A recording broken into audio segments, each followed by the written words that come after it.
बयाना के गांव पीलूपुरा में गुर्जर आरक्षण आंदोलन की 17वीं बरसी मनाई। गुर्जर आरक्षण संघर्ष समिति के प्रदेश अध्यक्ष विजय बैसला ने भी लिया भाग। गुर्जर आरक्षण आंदोलन की 17वीं बरसी पर गुरुवार को बयाना इंडोन स्टेट हाईवे स्थित शहीद स्मारक पर गुर्जर समाज की ओर से श्रद्धांजलि सभा का आयोजन किया गया। कार्यक्रम में गुर्जर आरक्षण संघर्ष समिति के प्रदेश अध्यक्ष विजय बैसला सहित स्थानीय जनप्रतिनिधि और गुर्जर समाज के सैकड़ों लोगों ने पुष्पांजलि अर्पित करने के साथ ही 2 मिनट का सामूहिक मौन रखकर आंदोलन में मारे गए लोगों को श्रद्धांजलि दी। इससे पहले हवन यज्ञ कर मानव कल्याण की कामना को लेकर आहुतियाँ दी गई। श्रद्धांजलि सभा में वक्ताओं ने देवनारायण योजना में अनियमितताओं पर रोष जताते हुए सरकार से इसके सुचारू संचालन की मांग रखी, जिससे समाज का आर्थिक रूप से कमजोर वर्ग के बच्चों को योजना का पूरा लाभ मिल सके। साथ ही एमबीसी समाज की समस्याओं के समाधान के लिए पूर्व में गठित मंत्रिमंडलीय उप समिति के साथ संघर्ष समिति के पदाधिकारियों की प्रत्येक महीने मीटिंग रखने पर भी चर्चा की गई। बैठक में रीट 2018 भर्ती के 372 पदों पर आश्वासन के बाद भी अभी तक उनकी नियुक्ति नहीं मिलने का मुद्दा भी चर्चा में रहा। इस दौरान काफी संख्या में लोगों ने कार्यक्रम में भाग लिया।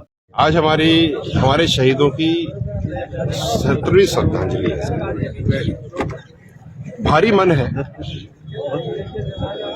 इनकी शहादत के तो ग्रंथ पोथियां लिखी जाएंगी अनंत काल तक। पूरे समाज को जगा दिया। पूरे समाज के लिए जो इन्होंने सबसे बड़ा बलिदान दिया, उसका रिजल्ट आज की डेट में यह है कि बच्चे पढ़ रहे हैं, बढ़ रहे हैं, समाज आगे बढ़ रहा है। तो इनको हमारी तरफ से कोटि कोटि नमन, हर बार बारंबार। आज सब लोगों ने बैठ करके इनको याद किया। हर साल याद करते हैं। अभी शहीद दिवस के शुरू हो जाएंगे दिन 7-8 दिन चलेंगे। 17 सालों में क्या खोया, क्या पाया, कोई विशेष कोई कहना चाहिए? रिकग्निशन पाया। बच्चियां पढ़ रही हैं, बच्चे पढ़ रहे हैं। 99.6% आया रिजल्ट अभी, और ट्रेन भी आ गई। इससे ज्यादा बड़ी बात मैं कह ही नहीं सकता। रेल भी आ गई, सीटी भी बजा दी, 99% भी आ गया, और देख लो हमने क्या पाया।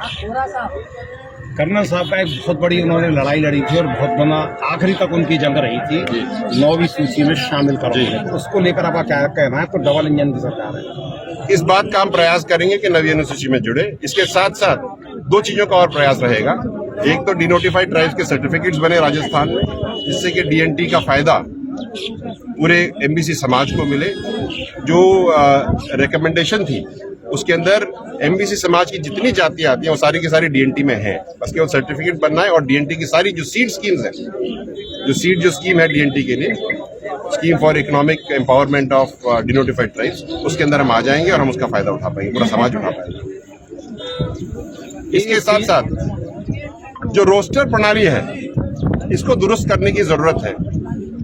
20%, अगर हमारा 5% आरक्षण है, तो अगर 20 सीट है तो ही हमें 1 सीट मिलेगी। अगर 18 सीट है तो 1 भी नहीं मिलेगी, तो आरक्षण का क्या फायदा?